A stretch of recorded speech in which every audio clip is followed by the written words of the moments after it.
Welcome to Porcelain Peak, a strange and scary podcast dissecting all things horror and sci-fi.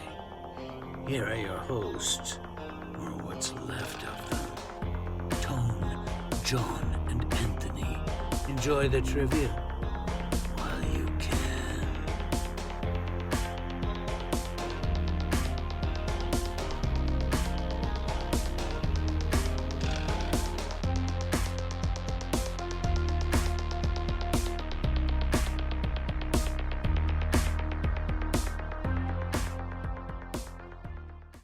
Hey, and welcome back to Season 4 of Porcelain Peak, a production of wordsforweirdos.com.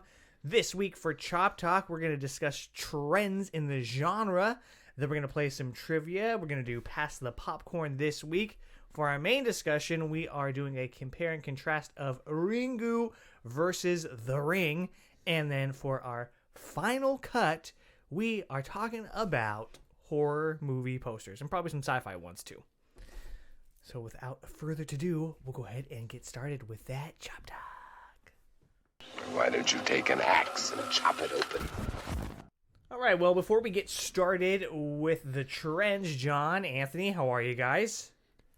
Doing very well. Like I said in our bonus episode, which you can check out on Patreon, we kind of threw this together a little bit last minute, but the setup with the microphones is a little more natural, and the audio is just leagues better. Leagues, yeah, and that's kind of the Porcelain Peak way, is throwing it together last minute and seeing what sticks. Yeah, and you guys get to see the room that we have been recording this show in forever. Yeah, for years. For almost the entirety of the show. So, to answer your question, I'm doing great. I did watch this really strange videotape this week, though. Didn't have anything, any markings on it or anything. I put it in, and it was Pam and Tommy's sex tape. Yeah.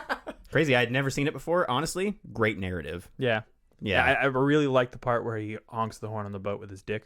Yes. Have you been watching Pam and Tommy, or do you just know that from the actual video? No, I just know that from the cultural osmosis around the video. Okay, you perv. Have you seen it? No. Have you seen it? No, I've only seen the parts that were recreated for Pam and Tommy, which is a show that I just recently finished. And that's where the joke originated from. Well, Anywho. anyway, do we have any news that we want to share before we get into the trends discussion? I got a couple bits and bobs. All right, let's hear it, man. Bits and bobs Yeah, a for couple doing your of- wizardry. Quick little things. So, something that I did think that was interesting is first reviews are coming in for the new Fantastic Beasts movie, The Secrets of Dumbledore. Okay. They're pretty negative, which I expected. But people are joking that they cut the wrong wire. They cut the blue wire with Mads Mikkelsen instead of cutting the red wire with Ezra Miller, because Ezra Miller recently was arrested in Hawaii for a bunch of shit that he got kicked out of a bunch of bars and then assaulted some people and broke into their house and threatened to burn them alive. My God. And so he is now on his 15th trouble with the law or whatever he's going through. So everybody's kind of wondering if that's going to affect the Flash movie at all. Probably not, because guess what? It's Hollywood, and they got a lot of fucking money behind him in that Flash movie. So I'm bummed to hear that, man. I was hoping that this Fantastic Beasts movie would be an upswing from the last one, because the last one did feel like a placeholder. Yep. some people, from what I've heard, are saying that this is the best of the three, which to me is not saying much because, The first one's okay. The second one's rough. yeah, they're all pretty forgettable. The other small bits of news that I wanted to share is that a Robert Eggers short film that has previously been non-existent, unreleased, of Hansel and Gretel that he directed back in 2006 is now available to watch on YouTube. Apparently it's pretty creepy. So I have not checked it out yet, but I'm very excited. It looks like it's in black and white, which makes sense. Yeah, we'll have to hit a final cut on that or something, because I personally am a big fan of Ari Aster's short film. It's like It was like The Trouble with the Johnsons or something like yeah, that. or What We Do About the Johnsons or some shit. I don't remember the exact title. I just remember that Big fan. Can't remember what it's called. I But big remember. fan. I remember that it's fucked up. Yeah, it is. Yeah. And then this is more just goofy and maybe something that we could, if the fans want us to, cover on a commentary. But there's a movie coming out from the Asylum onto Tubi called Titanic 666. Fuck yeah, dude. That Yes. sounds tight. Yeah, and it says after a mammoth cruise ship sails over the site of the Titanic's disaster, dark and deadly events start to occur on board as the ship's captain investigates. Blah, and then I didn't screenshot the rest because I felt like I kind of got the gist of what it was from the title. That's all I needed, man. All you had to do was say asylum. And that's it. Yeah. Yeah. You had me at Titanic 666. Yeah, so that's all the news that I had for this week. But let's talk about some trends. So the reason that I bring this up, and I think that we wanted to talk about it, is because back in the 2000s, in the early 2000s, there was a huge influx of J-horror, and I think just kind of horror from a lot of other countries that were getting remade into American movies, and I feel like The Ring kind of kicked it off, and that's what we're talking about. So I kind of wanted just to go through the different trends that have come along with horror. So I would say it really all started with the Universal monster movies. Yeah, Or absolutely. Yeah. maybe not Universal specifically, but monster movies in general, and then Universal kind of took over for a while. What do you guys think? I mean, I definitely agree with that. I mean, and it's ripped straight from art from another country, which seems like it's very common with American horror. German expressionism. Yeah. Yep.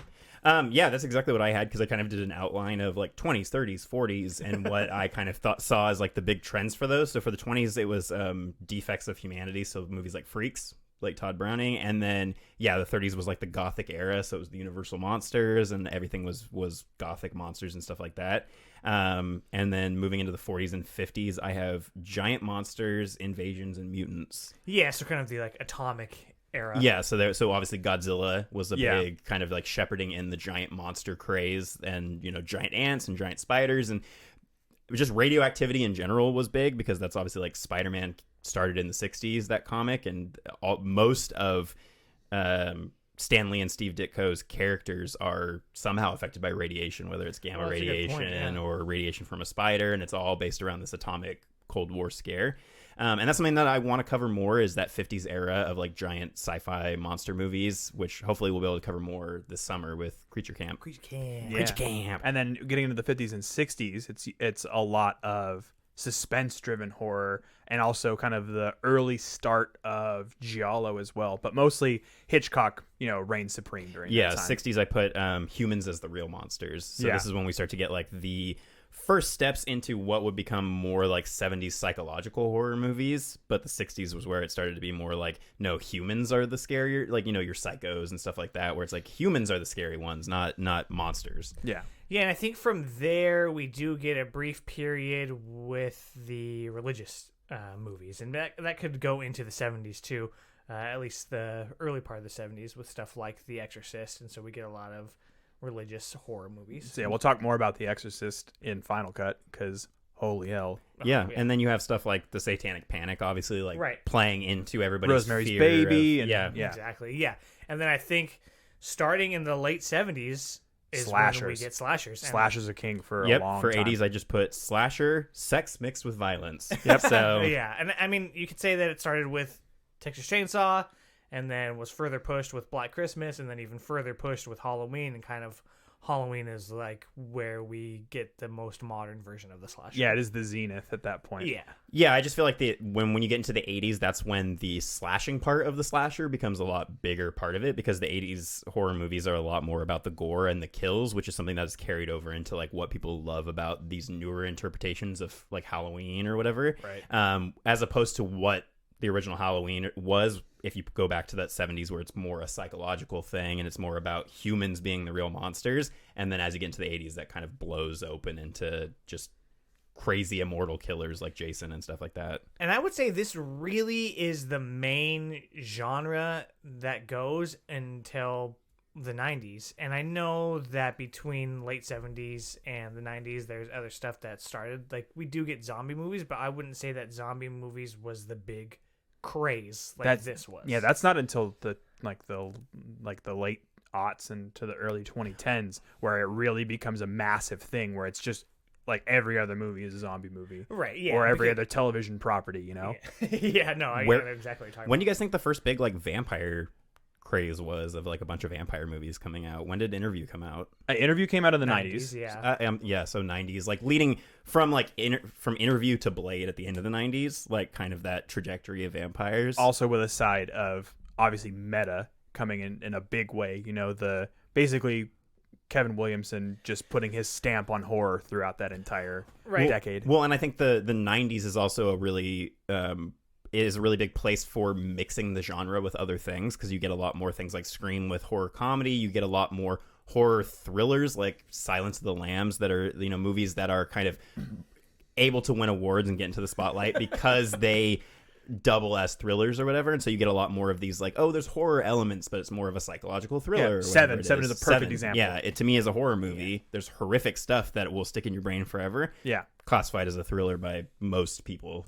Yeah, and I don't think that slasher was the only thing. I just think that was the most popular and at the time the biggest money makers, until we get that big dip and the kind of oversaturated market, and then Scream, I think you could say single-handedly revitalized. I mean, the slasher. I mean, I would say that New Nightmare is probably the kicking off point for that. But the thing that I think you're right about with Scream is that Scream kicked off the young people horror movies, like the teen horror movies that we would see throughout the rest of the 90s and then into the like early 2000s. Yeah, where I Know What You Did Last Summer. And now we're finally getting back into horror movies that are about adults. But for the longest time, it was just like it had to be a group of teenagers. And that goes back to like, I guess you could consider the characters in Friday the 13th teenagers. But I think really you start to feel that they're actual high school teenagers, even though it's still 30-somethings playing them. Well, and it's more about those characters than it is about the villains, which is through the 80s, most of what you're watching is about the slasher, not about the slashies. Yeah,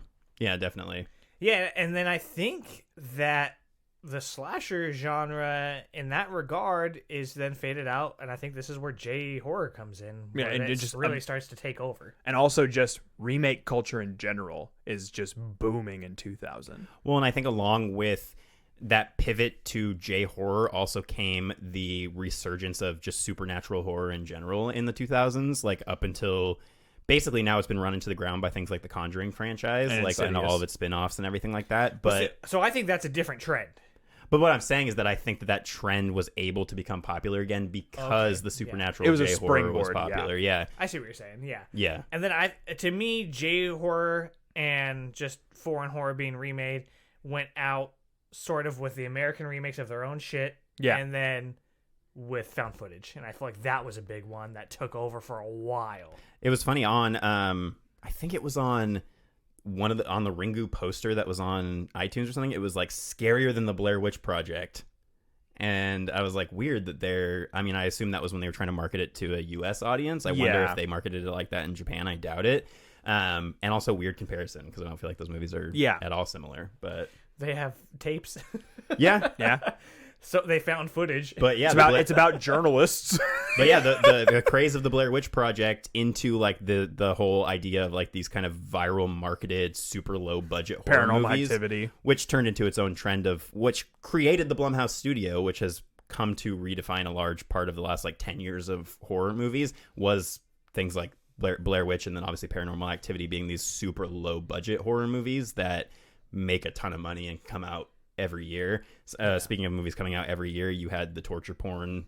Yeah. And I feel like that's the next. Or, maybe I have it backward. Maybe it was J-horror. Yeah, I think so. I think it was the J-horror and then the torture porn. And then torture porn got fished out by the found footage stuff. Yeah, and it's almost like you get two extremes where it's like people want to either be scared by the more intangible supernatural curse stuff, or they want to be scared by like body parts being ripped off and all that stuff. And it's just really interesting to look at those like two very, very popular, almost simultaneous, but very different genres of horror, and not seeing them really blended until stuff like Martyrs in the 2010s, and getting into like the New French Extremities and things like that. But those are still super like low, not like talked about very much. But I would say also during that 2000s period, zombies were massive, and they've stayed massive relatively for a long time up until maybe a couple years ago. And I think that all of that really gives way to the quote unquote highbrow horror that kicks off in the 2010s. I think before that, though, we get what you were saying with the Conjurings and the Insidious, this resurgence of these haunted house movies. Yeah. That, obviously, there's elements of that in the paranormal franchise because those are about demons and houses. Yeah. But then we get these regular movies where, like you said, the Insidious, the Conjuring. And it's trying to harken back to like a 70s, 80s haunted house movie like The Yeah. Changeling or something, where it's obviously trying to be more homage to the past instead of just straight up like remaking a movie for an American audience. It's like, hey, we know you probably haven't seen The Changeling, so we're just going to make a newer version of that movie, basically, with Insidious or The Conjuring or whatever. But like you said, John, I think that the next step is the elevated horror. Yeah.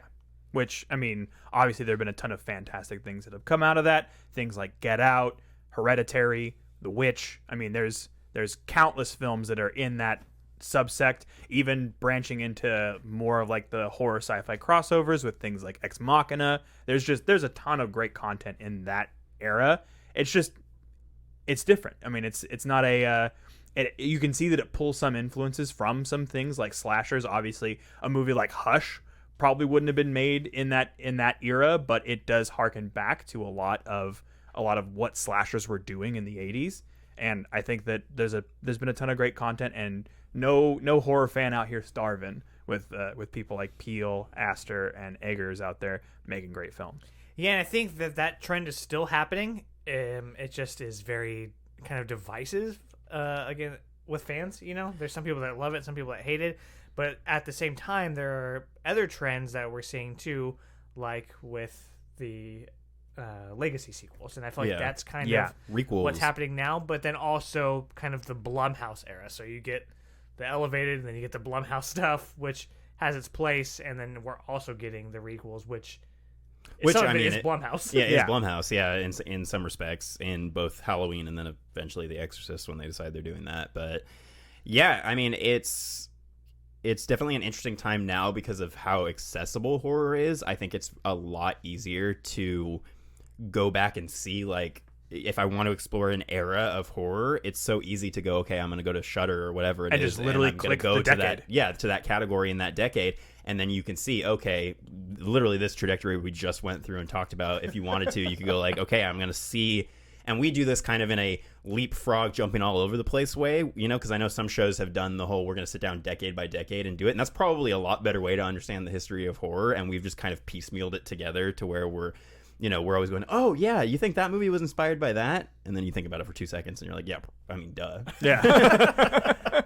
I think another trend that's happening now, and it's been going on for at least the last 10 years, is horror television. Yeah, absolutely. It's been, I mean, Stuff like The Walking Dead, like you mentioned. Well, you mentioned zombies, but yeah. And then obviously American Horror Story being a massive staple, I mean, for some.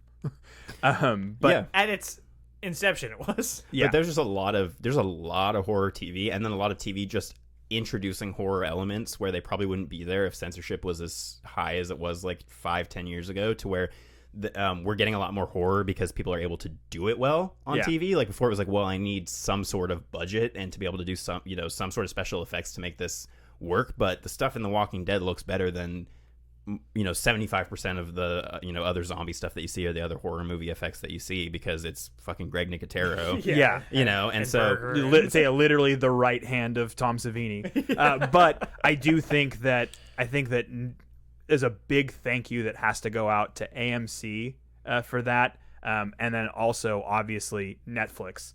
Netflix has been a huge boon for horror television to be in a place where it doesn't get nearly as censored.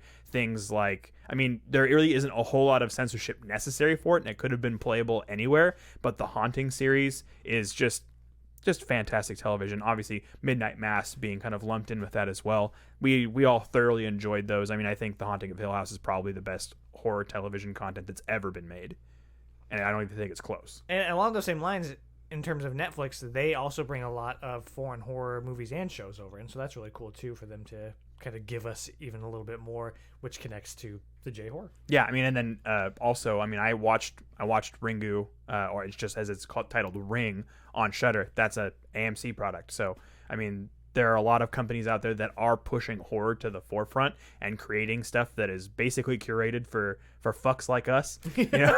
So, if an AMC exec is watching this, John's sucking your dick real hard right now, so you better or sponsor Shudder us. exec, whatever. Shudder, yeah. Well, I mean, yeah. Anyone from that realm, if you want to give us money, John's over here making promises with his mouth. And also, I'm going to argue with you, the greatest piece of horror television ever made is Garth Marenghi's Dark Place. I've never watched it. It is on my list of things to check out. And we're going to have to cover it for the show at some point because it's like 6 episodes and it's so fucking funny. Anywho, we all know it's the Twilight Zone. All right, well, speaking of trends, we're going to hop on our side-by-side two-wheeled scooter and segue into trivia. Right off a cliff. That Christmas house of wax, the fog, piranha. It's one of those, right? Right? All right, we are going to be playing Pass the Popcorn Thrills and Chills Edition. Each card has the potential for 5 points. If I read the year and the specific category and one of these guys guesses it, then we can get 5 points. And you forgot to do your song, huh? Yeah, but hey, keep rolling. Go ahead. Yeah. Do you want to do it? Oh, Johnny boy, the pipes are calling. Your trivia tune this week is Trivia Via Trivia. The Ring. It is from The Ring. Samara's Lament. Sadako Lullaby. Video killed the Child actor. child actor. Yeah. You got the movie that's good enough. It's called The Fairy. Nailed it. Oh, okay. Good job, dude. When was there Oh. They ride a ferry. No, I know. I was making a joke. Yeah, but the score for that film, Hans Zimmer. Really? Yeah, Shit. Makes sense. For The Ring? yeah, for The Ring, Okay. and Cool. for The Ring 2. Electric Boogaloo. Yeah. All right. Well, like I was saying, you can get 5 points, and then any clue they get after that, or we get after that, will be 1 less point. I was thinking about switching it up, though. I was going to see if you guys wanted to do where the person gets to pick the clue. So if it is an easier one, then we can try to give you a harder clue. Or what do you think? You just want to keep it the same? I think we should just keep it the same because it kind of defeats the purpose of like how slash cards were, where you got the easy question regardless of what you did. Okay. All right, then I will read to John. John's going to read to Anthony, and Anthony will read back to me. Your first card, John, is a 2000 slasher film. 2000 slasher. I'm gonna go ahead and take the scene. Okay, you're seeing here a man kills his friend with an axe while listening to Hip to be a Square. Ah, damn it. It is American Psycho. Or Hip to be Square. Hip to be square. All right, so that is 4 points for the old JB. Anthony, you have a 1960 thriller. I'm not confident enough, so go ahead and give me that first clue. Creepy children use mind control to force a man to shoot himself. Village of the Damned. It is indeed Village of the Damned. Nice. Village Idiots of the Damned. You're looking at him. Wherever that video still is. It exists on this channel. Nice. John? Tone? Yep. Don't. Okay. Tone, you have a 2005 horror film. I will take the yellow scene, please. A young man tries to run away from his torturer only to find his ankle tendon has been cut. Ooh. Is that Hostel? It is Hostile. Good job. Visionary director Eli Roth. At the end of round 1, we all have 4 points. John, your next one is a 1973 horror. 73. Ooh, yeah. I'm going to take a scene. A girl's head spins completely around, and she growls at a priest. Your mother sucks cocks in hell. It's The Exorcist. I'm sure everyone What's your listening. answer? I'm sure everyone listening and watching is like, as soon as it gets to that clue, they're just like, "What the fuck?" Everybody's probably reacting the same. Yeah. Just a quick eye roll for it. Mm-hmm. Anthony, you have a 2005 horror film. I feel like the further into the millennium or whatever, the harder it gets because there's so many. Yeah, it's Yeah. so packed. Like 73, you probably could have pulled that out, Yeah, it's just but you never know. no reason to take the Right. L and try to jump on something. Yeah, also because I grew up during this time period, it's harder for me to keep track of like what came out when, so I'll go with the first clue. A group of zombies crosses a river by walking along its bottom in order to reach a protected city.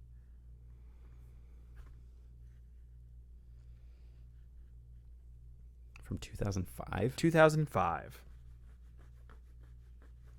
A group of zombies walks underwater.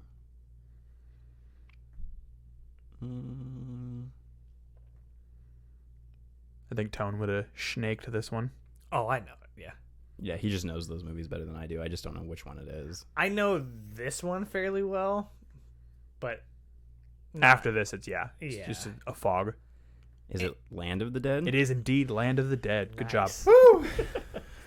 I've seen Yeah. I've seen all of them, but it was so long ago that I don't remember anything past Dawn. Really, I don't think. I feel like the new Walking Dead is starting to pull a lot of stuff from, even more stuff from Romero, because now the season is kind of about class, and that's exactly what that movie was about. Yeah. Oh. So I was like, oh, this is very Land of the Deadian. Yeah, Day and Land, I think, are both underappreciated.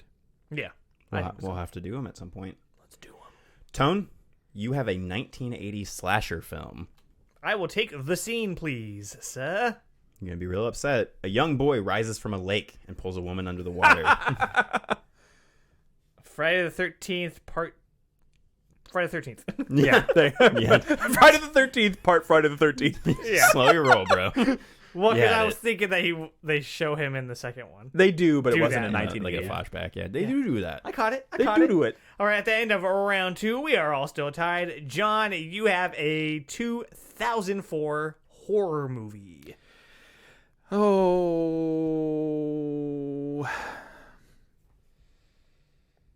I'll take the scene. All right. A woman taking a shower is horrified to find a hand growing out of the back of her head.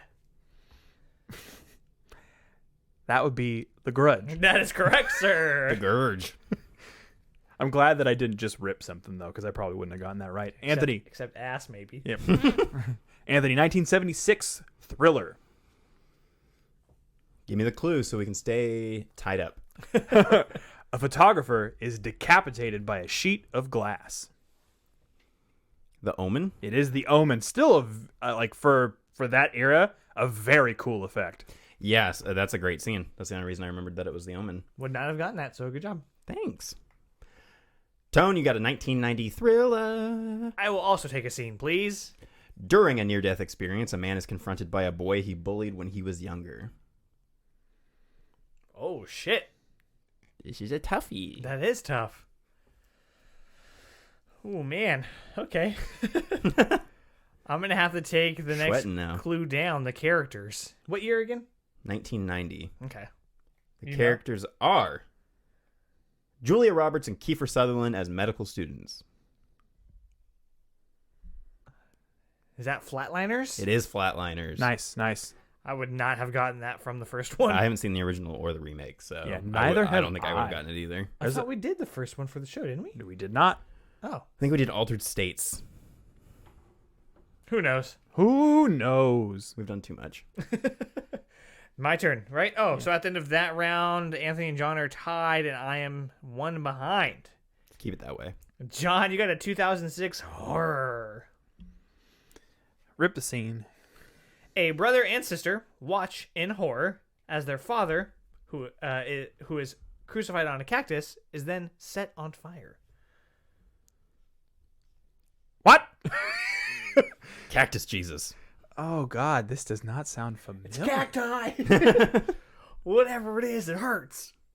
I don't know. It's one of them cacti Jesus. I don't know if I've seen this. You said it was 2006? 2006, yes.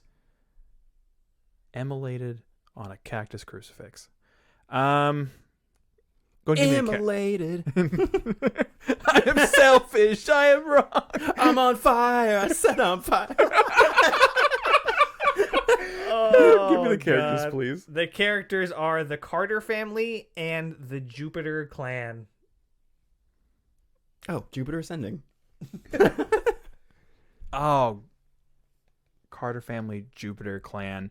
The Hills Have Eyes. That is correct. It is the remake of The Hills Have Eyes. I didn't know Jay-Z and Beyonce were in that movie. Carter Family. So that is 3 points for you, sir. Yeah, I'll take 3 on that one. Ooh, we might have another tie game on our hands. Oh, I hope not. I don't think so. At least not yet. 1985 Thriller. He wants to fucking flop one down so bad. Yeah, but so much shit came out in 85. Yeah. Give me the first clue. A former TV host burns a crucifix into the forehead of a young vampire. Fright Night! It is indeed Fright Night. You're so cool, Brewster. Good job, buddy. That puts you in the lead. Sweet. Tone, you got a 1987 thriller. I will take the scene, please. The town busybody vomits hundreds of cherry pits. You're getting some toughies. Yeah. That is tough. Which is why we originally did scene.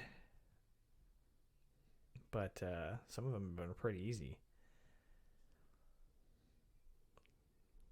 Town busybody vomits hundreds of cherry pits. I'm gonna have to take the characters. I don't know. That sounds gross. The characters are Jack Nicholson as Daryl Van Horn, Alexandra, Sookie, and Jane.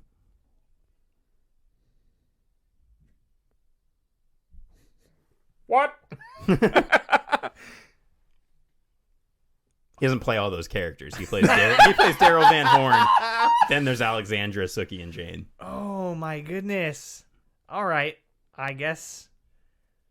Do we want to do quote next or scene next?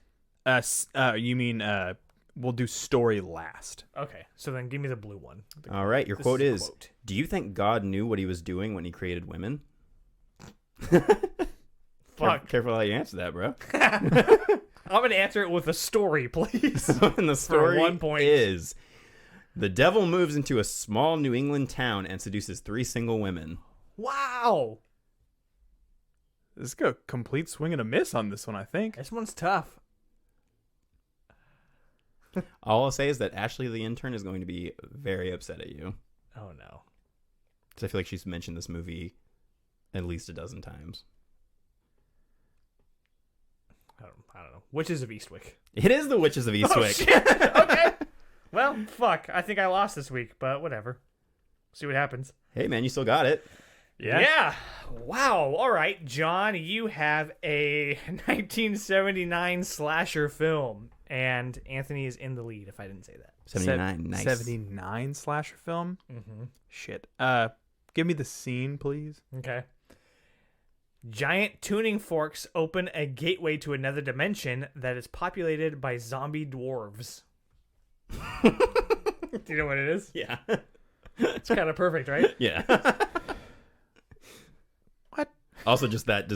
Yeah, It's that too, yeah. fucking absurd. What the fuck? I think characters will be enough to give it to you. Give me characters. Okay. Angus Scrim as the Tall Man, Mike and Jodie Pearson. Is it Phantasm? That is correct. Yep, it is Phantasm. That needs to be something we do soon. Is a horror It's come up redemptions. too many times. Yeah, because I stumped I you. gotta see it. I gotta see it. Yeah, I was looking through our horror redemptions, our sci-fi redemptions, and then our trivia redemptions, and we got Oh, we got some stuff. a ready good to go. list to pull from. Yeah. Yeah, it's crazy that we have such a hard time deciding what to do episode to episode. Yeah. Anthony, you have a 1987 thriller. Go ahead and give me that first clue. A young man eating Chinese food hallucinates that his rice has turned into maggots. Come on, Michael. Lost Boys. It is the Lost Boys. That is correct. So you got 4 points on that one, buddy. You got to really fuck up your last question to lose. That's not gonna happen. I think he's just gonna rip it off of just what it is. All right, Tone, you have a 1975 thriller.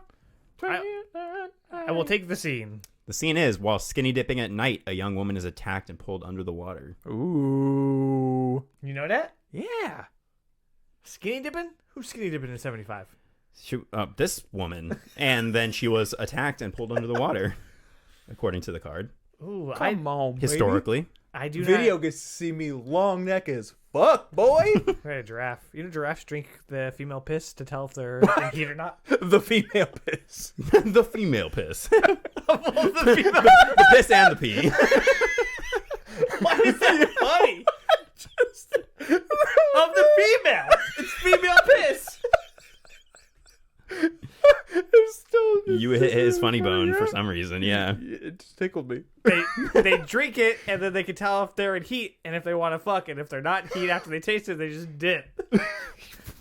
That's kind of fucked crazy. up. That's kind of fucked up. Let me just drink your. I'll take a glass of your finest piss, girl. This is not the trivia that that I think anyone expected.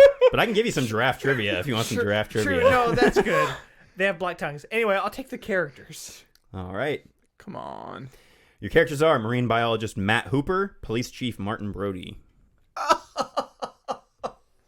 Oh, that's Jaws. It's yours. It is indeed Wow. Jaws. I think I just got in my head on that one. So what do I get? 3? Yep. You didn't remember that she was naked, huh? In the beginning of that movie. Yeah. Guess not. But that's definitely going to be coming up later. What Jaws. is? Jaws. You thinking about her naked? Yeah. Yeah. I'll be coming up. You know what I'm saying? All right, at the end of that round, Anthony is still in the lead. I'm in last, and John is in second. And John, your next one is a 1999 thriller. Statistically speaking, I am gonna take The Scene. The scene is a horse and its rider emerge from a dead tree.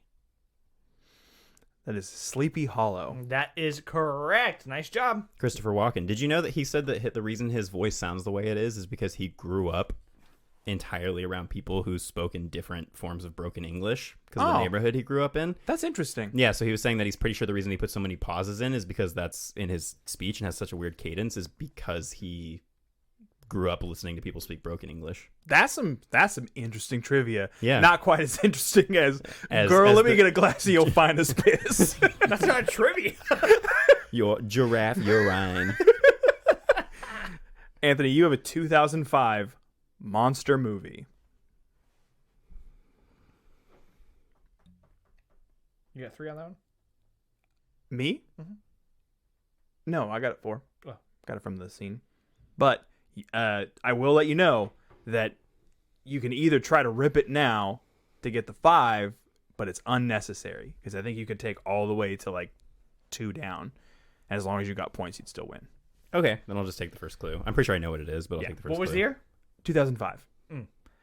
A giant ape picks up a screaming woman up off an altar and holds her in his hand. Glad that I asked for the clue because it's not what I was going to say. King Kong. It is Peter indeed Jackson's King King Kong It with is. Naomi Watts. Yeah. Who we're going to be talking about later.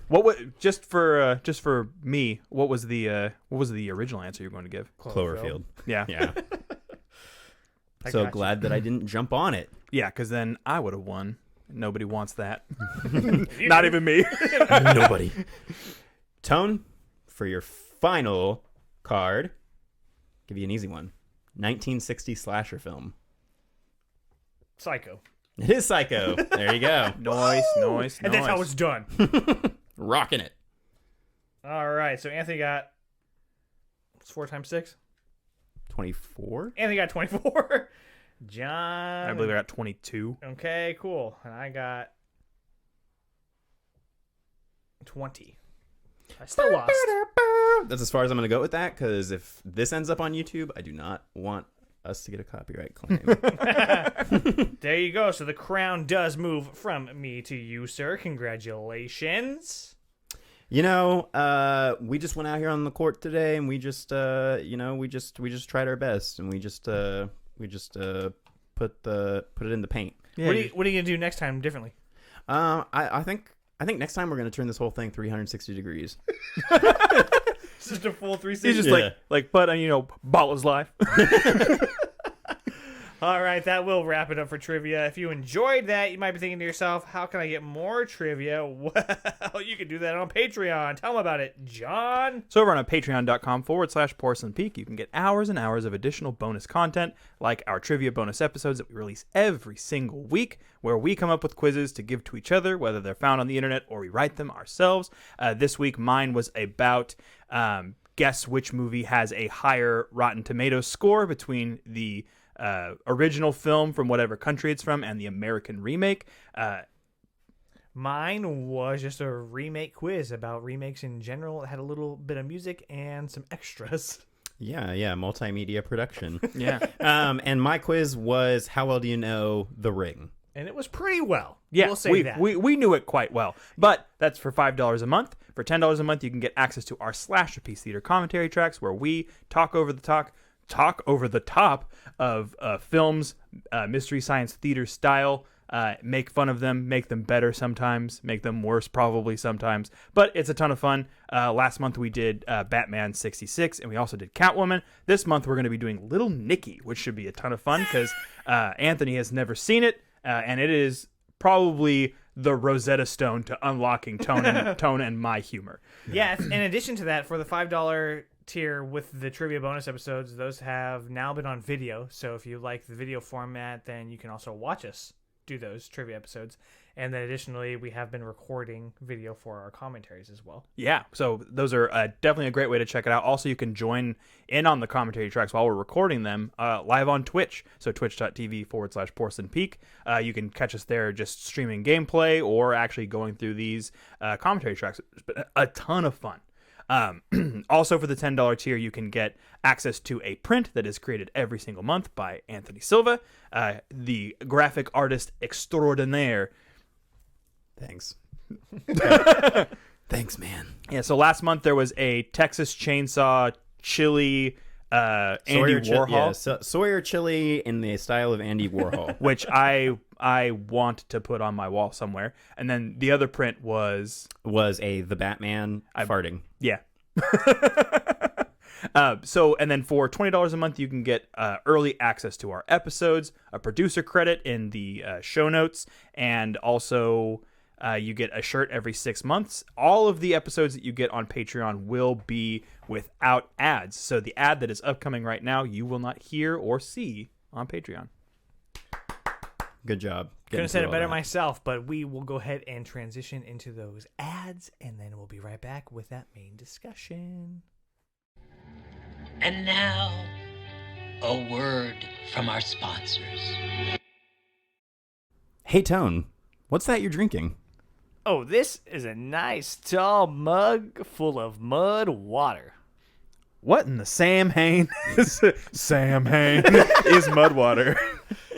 Mud water is an all-natural coffee alternative that has immune benefits and helps with sustained focus without the jitters and crash of coffee. What's in it? What's it taste like? What's the deal? It's made from chai, cacao, reishi, cinnamon, and more, and tastes like a chocolatey chai. How often do you drink it?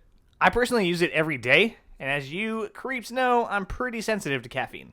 I once saw you look at an energy drink, and you stayed up all night. That's a true story. But I can have mud water in the morning, in the afternoon, and in the early evening without feeling anxious, weird, or having trouble sleeping. Whether you're running around Crystal Lake, pulling a blanket over your eyes, or stressing on which episode of Porcelain Peak to listen to next, Mudwater has your back when the going gets tough. As Tone mentioned, Mudwater contains reishi, which has been used in Chinese medicine for over 2,000 years and nicknamed the mushroom of immortality. As a key ingredient in Mudwater, reishi will give you added support for your capacity to handle stress while supporting a healthy immune response. Check out our affiliate link in the show notes to get Mudwater, creamer, sweetener, even a frother if you're feeling froggy, or go for the starter kit like I did, which includes a killer recipe booklet. That's mudwtr.com, or use the link in our show notes to help out your favorite podcasters. Hey, you want to see something really scary? This week for our main discussion, we are talking about Ringu and the Ring. Yeah, so just for anybody who's watching or listening, I know apparently the pronunciation Ringu is like the really American way to do it, and there is some sort of way to pronounce it that is the correct way. I tried looking up pronunciation beforehand, and I think it's one of those things where you just kind of need to know how to speak Japanese to really nail the pronunciation. I think it's like Ringu or something like that. And I think the actual Japanese version, when they released it in Japan, not released it here, was they just called it Ring anyway. So, yeah. So let's go ahead and jump into. Do we want to do obviously the original and then hop into the remake? Sure. Yeah, that's fine with me. So obviously this is going to contain spoilers. These movies are over 10 years old at this point, almost 20 years old now. Which fuck. Jeez. Yeah. But The original is based off a novel, and there's I think 4 in that series, and it has a crazy kind of trajectory with the films surrounding it. So there's the first one, which was released at the same time as Spiral from the Book of Ring, and that one tanked. Yeah. But the Ring was super successful, so then they made a Ring 2, and then they continued with it, but then Spiral gets its own sequels later. Yeah. Super weird. Yeah. Yeah, and then on top of that, the American remake had a sequel that was directed by the guy who directed Ringu. Oh, shit. He directed The Ring too, yeah. So That's crazy. yeah, so Ringu was directed by Hideo Nakata. This movie came out in 1998, so when I was still a little baby boy. Yeah, so it was 24 years ago. Shit. Yeah, and as you mentioned, it is based on a book which I've not read, but I'm really interested in, by Koji Suzuki, that came out in 1991. So the movie was made quite a few years after the novel, and I know that the novel really is quite a bit different, and it's interesting to see what parts of the novel were adapted into this version and then into the next version.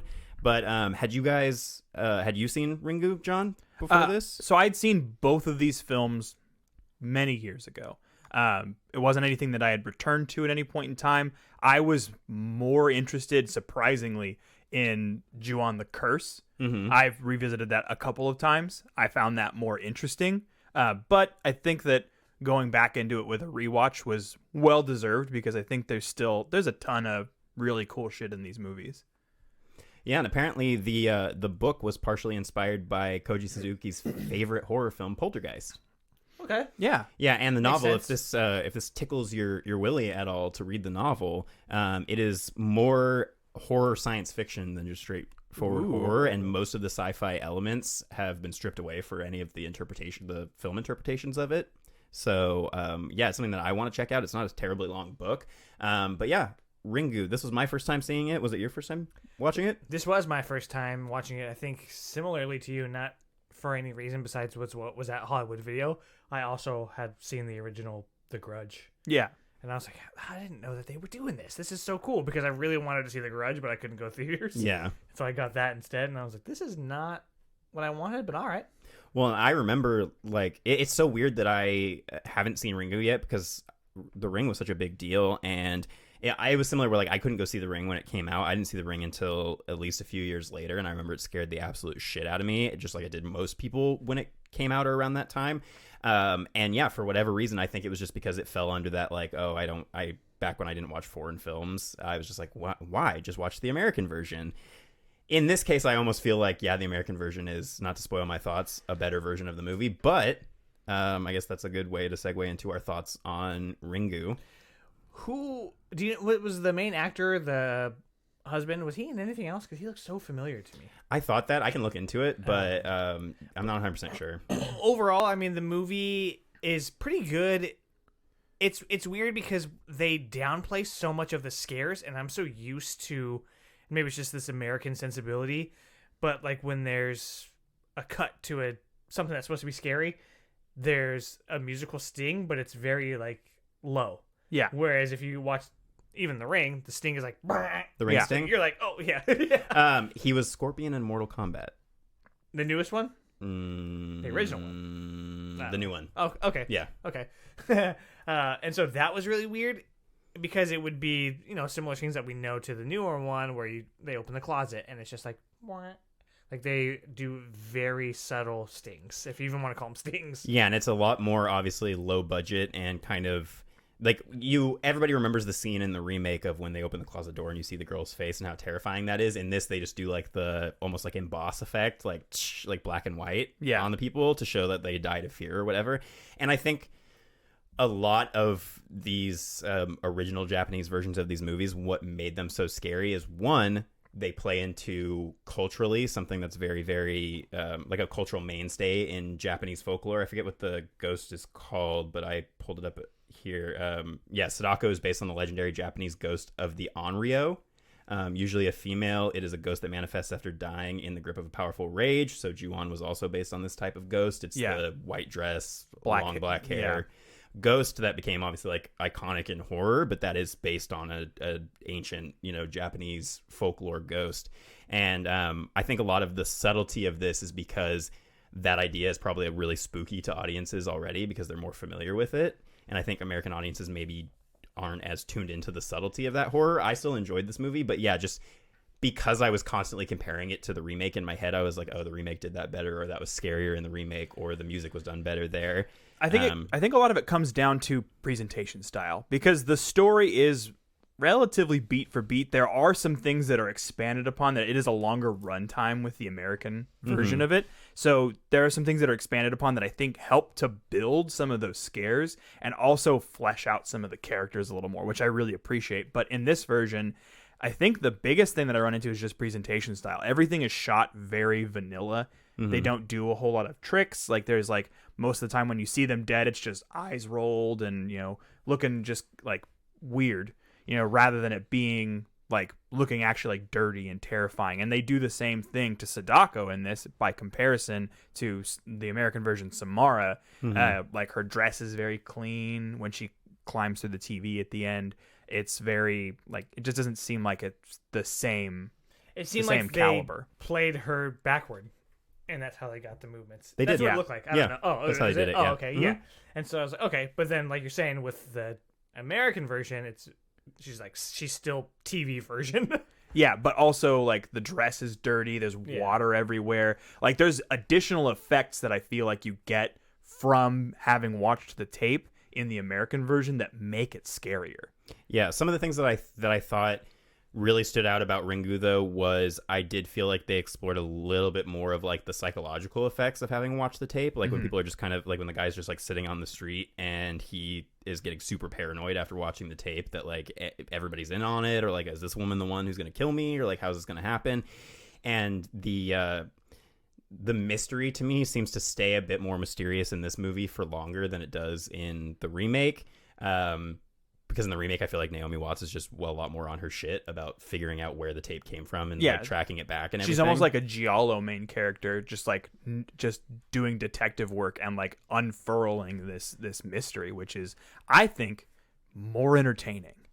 Yeah, and interestingly, if this again tickles your willy to read the book, neither this version or the remake version have the same explanation for how Sadako was created or anything. Like, all three are different stories. Oh, interesting. Completely about like who committed the crime, and all of that. So yeah, the other thing that I think is really cool about this version, about the original, is the music. It's very, very just like weird sounds and droning noises and things that kind of really just set a consistent atmosphere throughout the whole thing. Seems almost more akin to like modern shit that we're getting now. Yeah, where it's just a lot of droning. Like, that's literally like a department for movie scores, is just the drone sounds. And it's pretty sparse. It's not throughout the whole thing, and a lot of times you only get it right when you need it. Yeah. And then toward the end, it builds up a little bit more, but for, I want to say, like the first half of the movie, there's almost nothing. Yeah, and some of the things that I think this movie didn't do as well is, you were saying some things like maybe culturally didn't translate as well. And for me, the biggest thing was I was so used to like the Naomi Watts character in the remake being like this. Yeah, she's not a great mother, but she's smart. She's a self-sufficient female character, and resourceful. Yeah, and resourceful. And in this, it's a lot more of the main character kind of playing second fiddle to the male detective or the male character. Yeah, and the journalist. Yeah, and kind of, just whining most of the time and not really being that kind of like powerful female character. And I wonder how much of that is just a cultural thing, or maybe that's just something that Gore Verbinski personally wanted to push further in this version of the story, because in the original novel it's a male protagonist and his daughter, not a mother and son. So completely switched the genders and everything. So I think I like it better in these versions as a mother and son. I think that it just has, it feels right. And I think that when you get to the finale, it plays with the idea of like your mother hurting your child, and in the American one, because it's not the mother in the Japanese one, right? It's just the like group of people.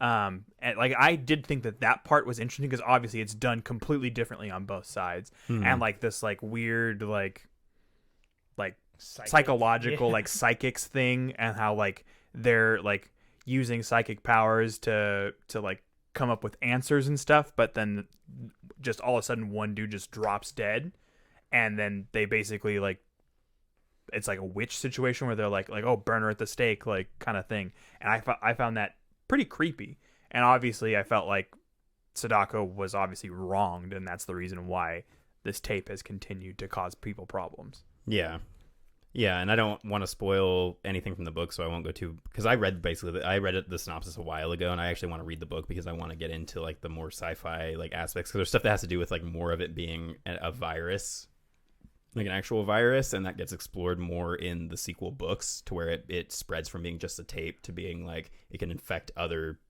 print material and books and things like that, and to still kill you in different amounts of time and stuff like that. I still think that they didn't make the sequel films better, like very good going into the future from this. But they could have really done something cool around just like viral videos on the internet. Like they could have really made it. They tried. Work. It's a movie called Rings. Yeah, and it's awful. Yeah. But I'm saying they could have done something cool if they had just played their cards right, and they didn't. Yeah. Well, I think that if people, when they were originally watching this, I could see how it would be so terrifying, because to me, if I hadn't seen The Ring and was just being introduced to this concept of this like cursed tape that kills you and the girl crawling out of the TV, all of that stuff would have felt so original and terrifying if that was my first time seeing it was there. I think it's just, and people can definitely, if they're like huge fans of the original and they love it more than the remake, but most of the time I hear from people that the remake is just a all-around better movie. It is a good but movie, critically, still. Obviously, the critics disagree in terms of this movie having a way higher score by like 30% or something like that. Yeah, I mean, it's a good movie, and it is an original concept for when it came out. Yeah, and a scary concept that I think is fleshed out even further and made even more kind of frightening in the remake. And I guess this movie was responsible for revitalizing horror in Japan. Oh yeah, that makes sense. So this kind of took off, and then everyone lost their shit. And then we get stuff like The Grudge, and then Cairo. Yeah, exactly. Well, it's cool too that started with a book.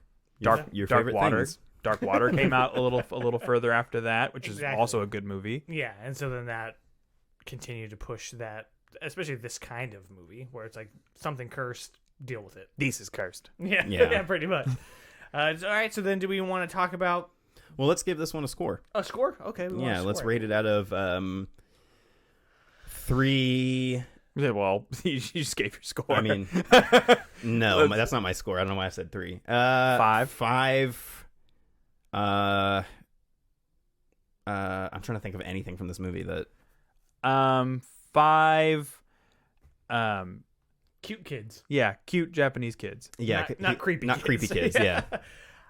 I will say, I think I'm going to go 3 cute kids. This movie, I feel like the pacing is a little off for me, and I just know what the remake is like, and so if I had to pick between the two, I'd much rather watch the Gore Verbinski one. Yeah. It just did more for me, I guess, and it's quicker, and a lot happens, and then you do get those kind of scares. But again, that could be just what I'm used to in the genre, and I like Like a familiarity bias Yeah. or whatever. Yeah. So- And Could also American sensibilities, too. I mean, it is made for an American audience, which is a difference. Right, yeah. So it's a little bit less of the curse, a little bit less of the psychic stuff. I don't know if there's any psychic stuff, and I don't want to say grounded, but they have kind of the ending is more about these people killing their daughter and this kind of psychological aspect to it. Yeah. I think I'm at a 3.5. Cute little Japanese kids. Not creepy American kids. I still find this movie enjoyable. Like I said, I prefer Ju-on the Curse if we're talking about, and definitely prefer Cairo if we're talking about like Japanese, psychological revival films. Mm-hmm. But I still think this is a very good film, and like I said, I think that it just spawned a better American film. Yeah, I am gonna give it 3 also. 3 cute ass Japanese kids. I love how you lied and said that it wasn't your score, and then you're like, no, it totally is my score. Yeah, that's Gotta keep you guessing, a dude. little bit of reverse psychology, you Yeah. idiot. He gave you April Fools. He gave you his Japanese score, then his American remake. Yeah, It's the same. cool. So we want to talk about the American remake, even though I feel like we've basically given our thoughts about the American remake being.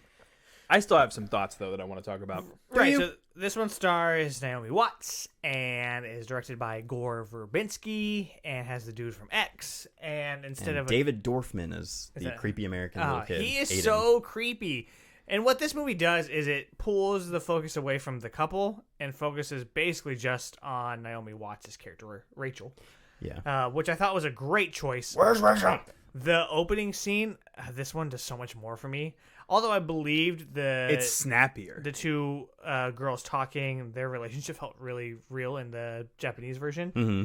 And this one's fine, but the scares in this opening, I'm like, oh, dude, I'm getting creepy. Yeah, even just the setup is such a great tension build of her like walking around the house, and you know they do the exact same stuff, so it shouldn't be as impressive. But yeah, just when she does when the phone rings and she hands it over and it's her mom, and all of that setup just to finally get to. They don't even do the big reveal scare in excuse me, in that scene. It's more it's later when the mom's like, yeah, I saw her in the closet, and then it just like I did a Texas Chainsaw noise, but In that scene too, and here's a big difference that we're going to see is part of the camera work. Obviously the coloring, because Gore's is very green and blue. Yeah. But in that scene, in the Japanese one, it's just this kind of open room and they're standing by the phone, right? In this one, we get this real narrow hallway, which already adds to the claustrophobia of the whole thing. And then it like zooms in on them, where the Japanese one's kind of pulled back. And I was like, yeah, that is enough to see the differences between these two movies. yeah, there's just so much more style. Like, it's a gorgeously shot movie. I love the color grading in this because it creates such a tone for the whole movie. It reminds me of something like Seven. Obviously, there's the raining all the time, which, setting this in Seattle, I think if you're looking for a place here that's the most like the original setting of Ringu, like, pick somewhere that's always rainy, and water is such a huge part of most of these stories that I love that was pushed even further in this, and it's always this like dreary green blue like, I don't know, limbo, almost like dream world that they're living in. Yeah, I totally agree. Like, I mean, as I said in the Ringu portion of it, the visual style is really what sells this movie to start with, over the top. I mean, because this is a longer film. This is starting to broach into like the hour 45, hour 50 territory, which is a little longer than is our typical sweet spot, but it's still usually a very enjoyable and well-paced film. And I do feel like the visual style really sells this. Like you said, the constant rain and just like the gloominess of Seattle, and then everything being like saturated into these like really deep blues. And like I said, it just reminds me of Fincher, and I think that sells the plot of this film very well. And I think that keeping that focus really in on one character and allowing them to kind of unpack everything, it feels like it's a fucking Fincher movie. Just long and the short of it, the way that the mystery unfolds feels very Fincher. And I mean, you're not going to catch me being mad about somebody doing a Fincher impersonation and doing it well. Even kind of Nolan, like you've talked about with the cold and clinical aspect of it, Yeah. it does have that same kind of feel.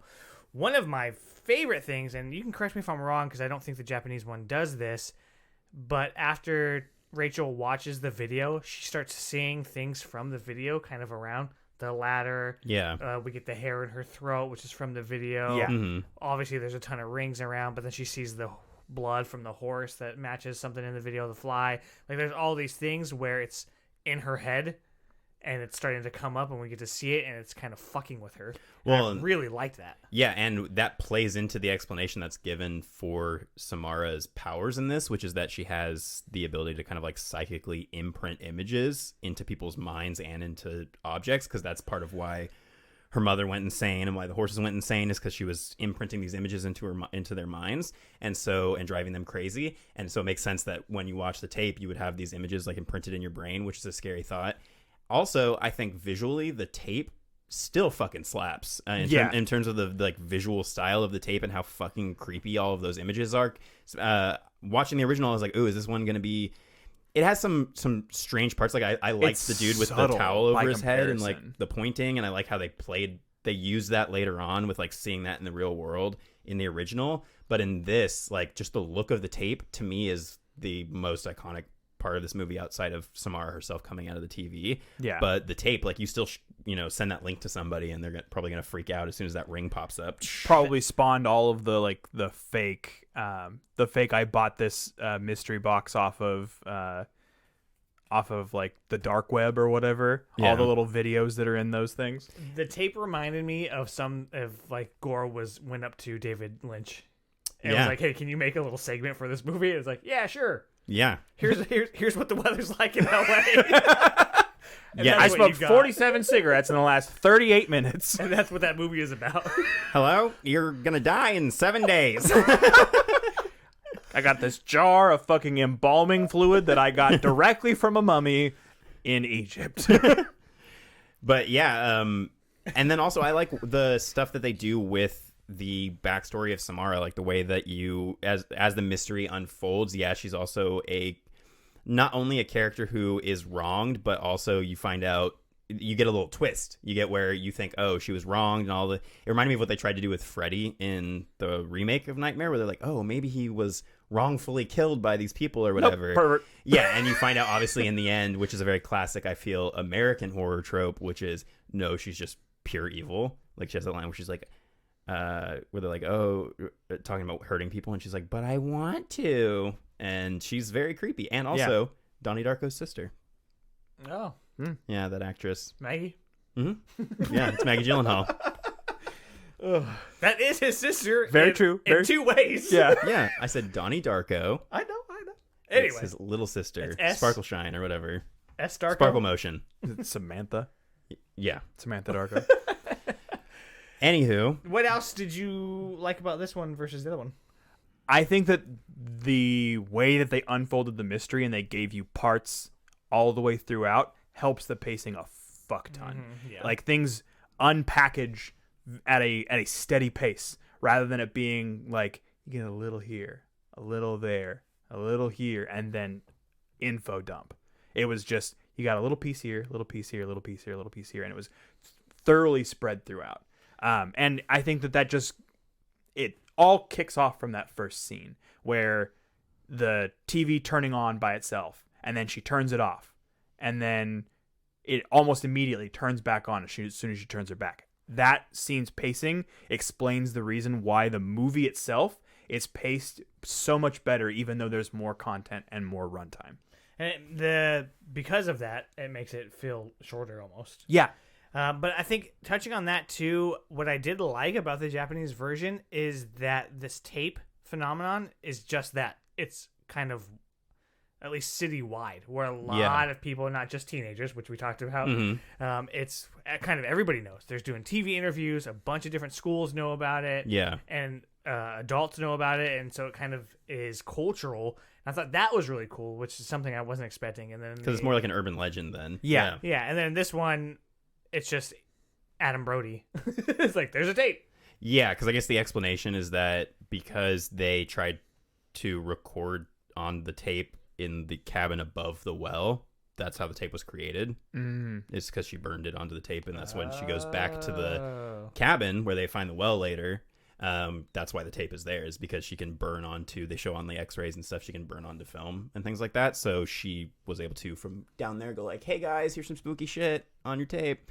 But yeah, that is something that I liked about the original also, and that's something that gets explored as the sequel novels and sequel movies, at least in the Japanese line of movies, gets explored more into people creating like cults and underground groups around actually like playing with using the tape. And they explore this a little bit in the Rings movie, where they have tales where it's like you watch the tape and then you have a tail who's supposed to watch the copy of the tape after you, and you keep the chain running. And that's where the name The Ring is originally from. Is it's not supposed to be because of the well. That's something that was added, you know, as the main imagery for the Gore Verbinski version. But originally the ring is just supposed to refer to the cyclical nature of the virus of the tape.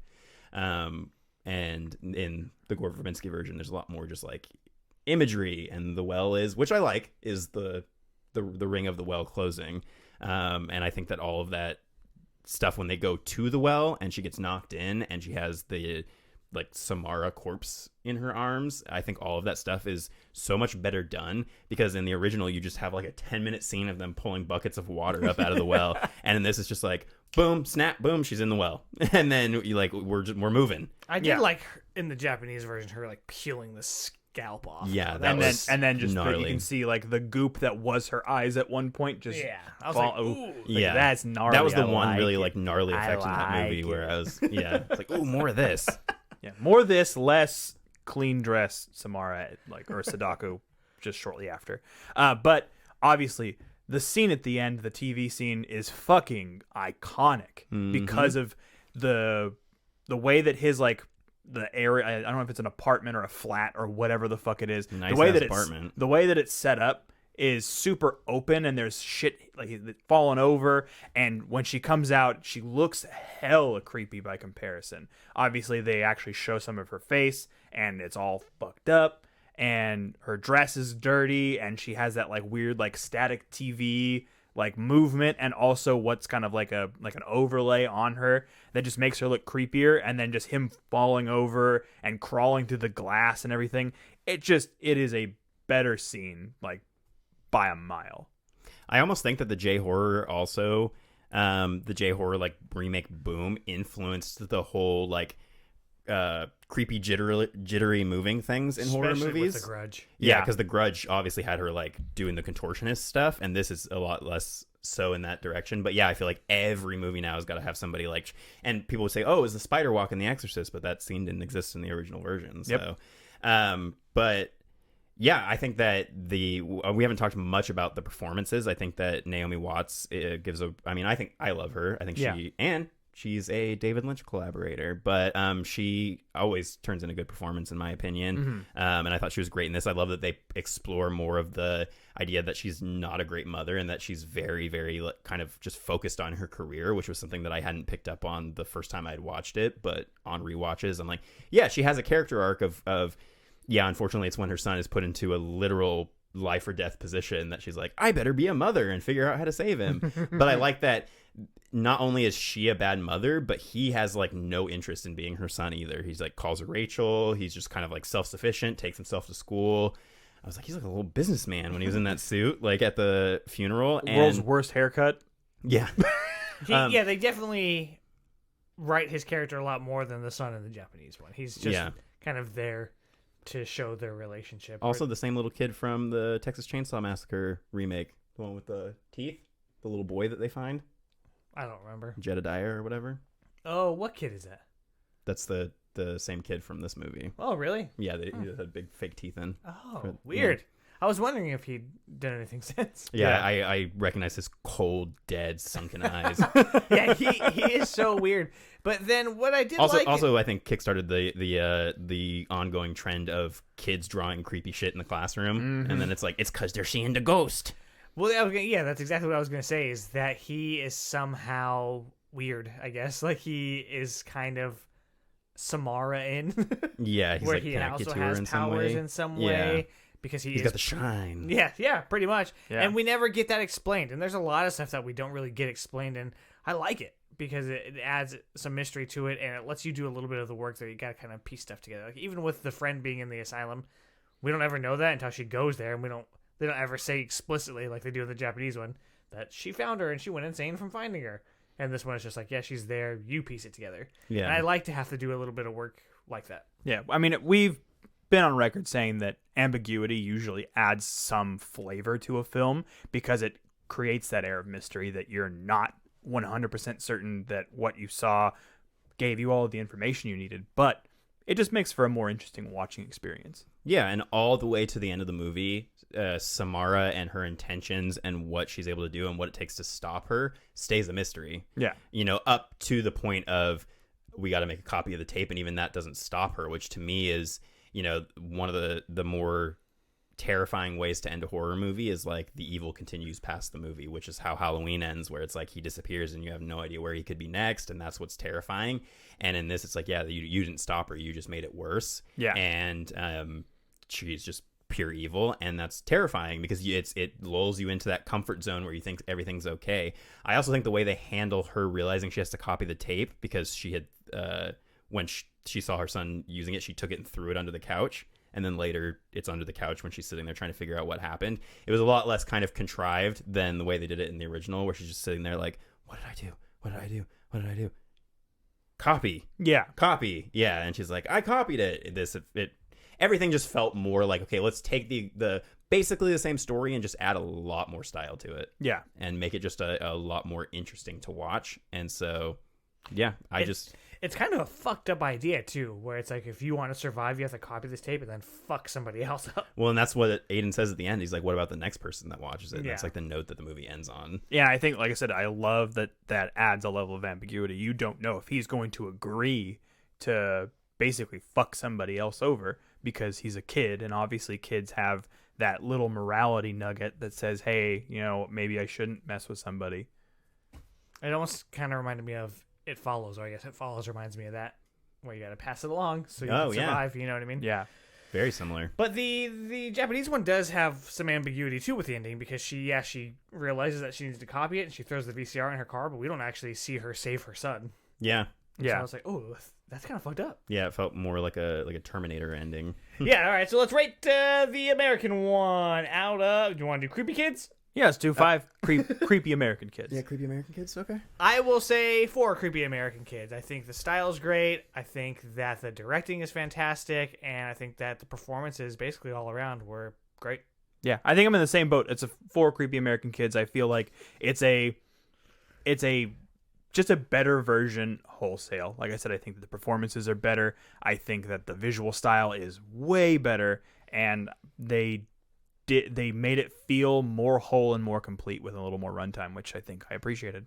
Yeah, and I mean that's really impressive for for a remake to really stand out that much, because they're few and far between, for that to happen, especially with these J horror movies. Like most of those remakes just did not do anything for anybody. But yeah, I mean, I'm always hyped on The Ring. It's 5 out of 5 creepy American kids for me. I think that it's a damn near perfect horror movie, mystery movie. I think it circles back and answers pretty much everything with still leaving that ambiguity. It's a Ring. Oh, shit. Yeah. Cyclical, like And the poetry. hype, you know what I mean? There's a few movies that come out throughout the years where the hype is so exciting, where it transcends just horror fans and it's just the general populace.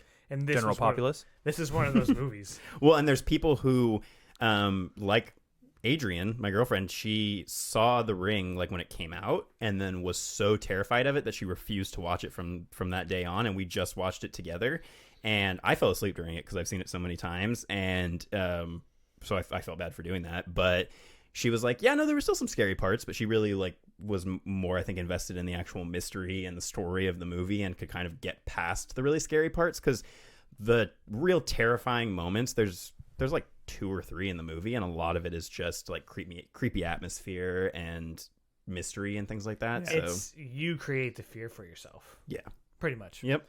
And it does a great job of doing that. All right, well, that's going to wrap it up for our main discussion on Ringu and The Ring. If you have differing opinions or the same opinions, we definitely want to hear them, so you can feel free to shoot us an email. You can comment if you're on the video, or you can hit us up on Instagram. But we will go ahead and get started with our final cut. What do you know? I asked for final cut, and I got it! This week for our final cut, we're going to be discussing horror and sci-fi movie posters. The idea kind of came about because I made the joke of us calling it Final Butt and us discussing the I Spit on Your Grave posters, which I happen to have here. I don't know if you can see that, but it's just a woman's butt. And then Anthony was like, well, let's take that idea and make it better. Much more better. Yeah, and actually viable for the show and talk about some posters. So that's what we decided to do. Yeah, so I started making a list of my favorite horror posters, and it got long enough that I didn't even do sci-fi. Oh, that's okay, yeah. I mean, there's some crossovers. What kind of stuff do you guys like in posters? Let's talk a little bit about that. I think it's tough because I think that it needs to allude to kind of what the themes of the film are for me. I think that films that I think that sometimes I'm really drawn to monochromatic things where there's like a singular color that is like the sting of it, like The Exorcist being, that green and then the really dark blacks to offset it. Rosemary's Baby. Yeah, Rosemary's Baby is another one that's a great one. Those are both on my list here. Yeah. But I also think things that really jump out and do something super off the wall and artistic are really great as well. The Thing is something that where it has where it has that The like the Thing. shattered like glass kind of where the face is that in like light. Yeah, it doesn't even really hint at what the creature looks like. And that's, I'm always a fan of, like, if you can, much like a movie trailer, if you can capture the tone or the vibe of the movie with the poster and not really give away anything about the movie, all the power to you. I think that's like the best way to do it. And some posters on this list, like, you would look at it and really have no idea what the movie is about. Like, I remember I put on my list here Dead Alive, the one where the girl has the thing in her mouth, because I was like, I have no fucking idea what that movie is about, but it's that poster, that VHS box used to scare the shit out of me just because that creepy little gremlin head that she had, because it looked like a little Crypt Keeper head. Yep, I was gonna say very Crypt Keeper-esque. Yeah. I like minimalist stuff, so the less that's on there, for me, the better. I mean, I even will sometimes get textless posters. Yeah. And put that as like my phone background or whatever, because I like, well, there's almost nothing. Yeah, and that's why I'm pretty much a fan of any of like Saul Bass's posters for Hitchcock movies, like Vertigo, and I think that also, just to lump another big group of I love all of these posters in, would be anything that came out for Universal Monsters. Those posters are hand painted and they're so gorgeous and colorful, and there's a lot going on, but they're just gorgeous posters, and any one of them I would put up as like fine art in my room or in my apartment. And that's another thing I think too that a good poster should do, is it should be something that you would feel good about framing and putting on a wall, and it's not just all of the characters' faces like CG'd together. Yeah, I do think that for the most part, I want to say what typically is rated as the #1 horror poster of all time, surprisingly for being the worst movie of its group, is Boris Karloff's The Mummy. Yeah, that has a fucking fantastic poster, and I think it sold for just like $1 gazillion recently. Wow. Yeah, absolutely. I think I know what the greatest one of all time, or the most iconic one of all time is. Okay. And I would say that it's Jaws. I was just about to say Jaws. Yeah, Yep, you read my mind. And I think part of it is because you can take out the text, you can take out the girl, you can take out the shark, and even just that white with that blue, you know exactly what that poster is. Or even some kind of combination or change to that, and you know exactly what that, like pause or whatever the fuck and that is. it's such a simple image, but it tells you what the movie's about, and it generates that fear, because it's just that idea of anybody who's afraid of something like in the water below them, which is a lot of people, are just gonna be like, well, that's fucking terrifying just looking at the poster. Jaws was at the top of my list as like, probably the most iconic horror movie, just movie poster. I think there's a certain era of the 2000s as well that I feel like do really great, like I said, going back to that monochromatic style. 28 Days Later has a fantastic poster where it's just Cillian Murphy walking, and then it's just done in complete like red, and it looks fantastic and has like the eyes kind of in the background, very like something that sticks with you. And then obviously taking from a similar vein, As Above So Below, for being a rough movie, the Upside Down Eiffel Tower with the skulls, has a fantastic poster. And then also just kind of going with some of more of like the older style where it's all like the hand drawn stuff. Evil Dead, or The Evil Dead's poster, how it really takes advantage of the space by doing everything diagonally. It's just super fucking cool. I would say also a hugely iconic image, even outside, like people who don't know Evil Dead know you could remove the text image, and just seeing the hand would be enough. Well, and along those lines, so is Evil Dead 2, where it's just the black background with the skull. Like, you know that poster, and I think those are some of the, I don't know what the Army of Darkness one looks like, but to have two that are both great is awesome. The Army of Darkness one is a really great poster, but it almost looks like a horror take on like an old cheesy romance novel cover. Well, that's the point. Because he looks all fucking ripped, and he's got the fucking boomstick, and he's got the girl who's all like, it's the same way that they did the original Star Wars poster, where they had Luke with the abs and Leia and all that. It was just the style of the time, and they're doing like a play on that.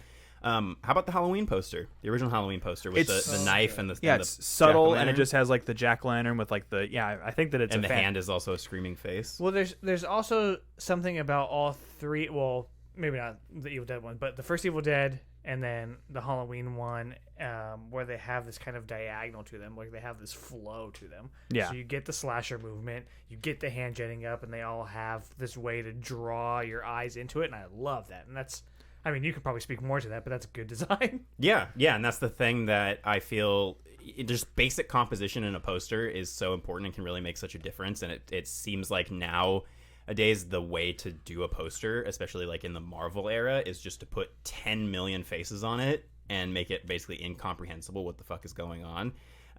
Or what is it? Orange and teal? Yeah, orange and teal. Yeah. Sometimes that works, though. Speaking of some more modern movies that I think had really, really good posters, the Saw movies, at least the first 3, I remember having the posters that were just like a severed foot. A severed foot for the first one, and then I think for 3 it was 3 teeth hanging, and then for 2 I think it was like fingers. Yeah. Very, very provocative posters that really tell you like what you're in for when you go into a movie like that. And another one in a similar vein that I think has a fantastic poster is the Human Centipede, the original, where it's just the 3 people against the like fogged glass, and it's just like all 6 arms or whatever up on the glass. I think the best iteration of something along those lines for me is The Descent. How it kind of has like the girls all in a shape that makes a skull. Yeah, I think it's super fucking cool. Well, which harks back to Silence of the Lambs. Yeah, and then that painting that's based off. Yeah. Yeah, that's a good one. I would say Alien is one that we haven't mentioned, but that's a good example of very minimalist, yeah. Which is just the name, you get the egg, and then you get this kind of yonic crack in the egg, and then it's oozing out, and that's kind of all you need to know about that movie. Well, and then you get that replicated in what I would say is also an equally iconic poster for The Fly, which is just the pod with like the green light and a little bit of smoke coming out, and it's very obviously taking a cue from Alien. Yeah. One that I think is a little different than some of the things that we've been talking about, but just has a really great use of color and spacing, and also in using like good like photography rules in order to make a very pleasing photo, is The Mist.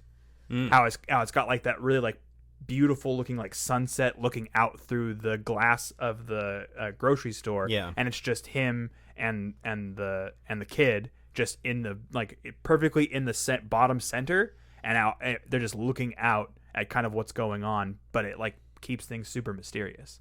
Yeah, something that I do want to mention that is really cool about like modern day is that there are so many people making fan posters for movies that, like, for me, a lot of my favorite movie posters come from the A24 art page, and they're not the original posters, but I almost had to like in my head go, can I count these? Because I'm always screenshotting fan-made posters, and especially for A24, they have some fucking amazing ones, but people are really knocking it out of the park doing a lot of the stuff we're talking about, like good composition, artists making these really, really cool posters for movies they love.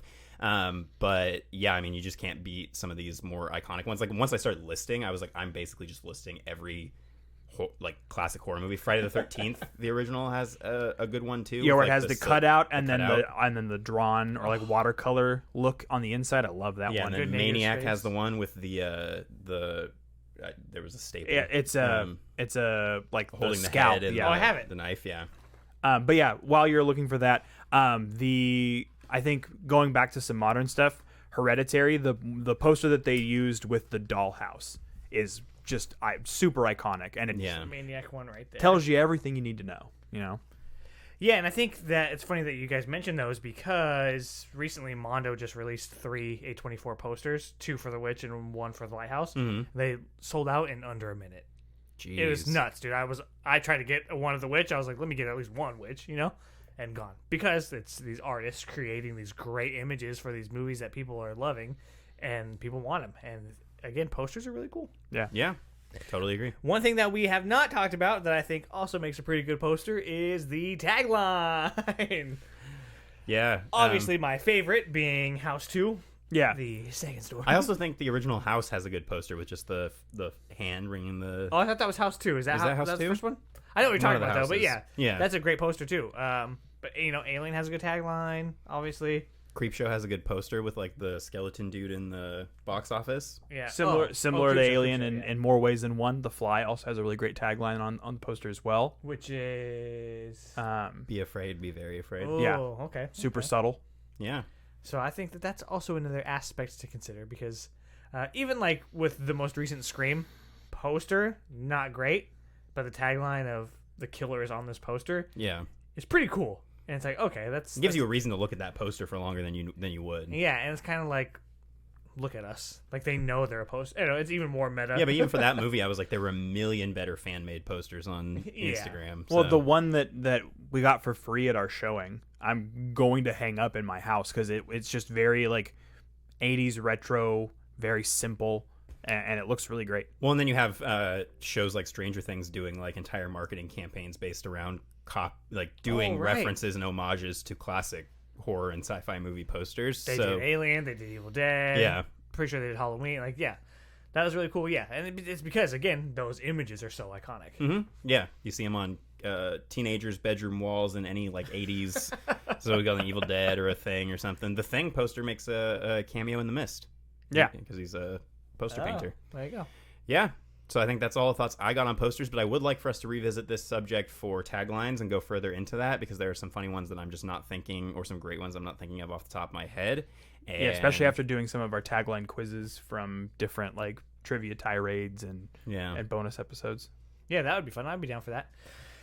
That will wrap it up for our final cut, though. So if you have a poster that you like, definitely share it with us. And if you have some taglines that you want to share, please send those our way. Here's what we're doing for next week. For our main discussion, we are talking about everything, everywhere, all at once. So if you're So hearing excited. this at time of release, then it should be out already. So you should be able to watch that anywhere. Well, theaters anyway. And then for our final cut, I'm assuming we're going to keep talking about Moon Knight. Moon Knight, yep. Yeah. Okay, so we'll have at least one more, maybe two more episodes to talk to you about that. And then that will wrap it up this week. We hope that you enjoyed it. I have been Tone. I've been John. Internet darling Anthony. And we will see you next time. Keep it creepy.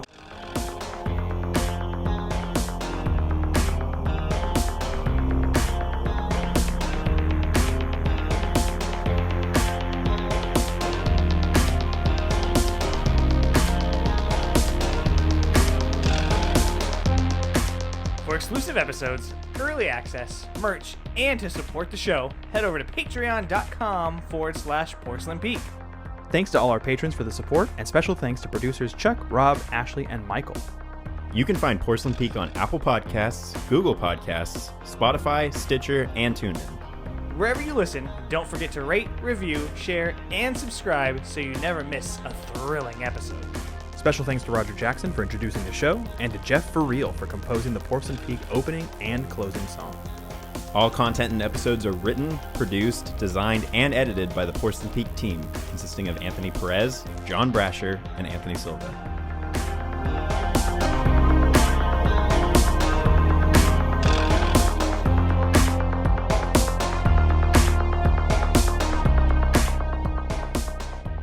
This has been here words for Weirdos Production.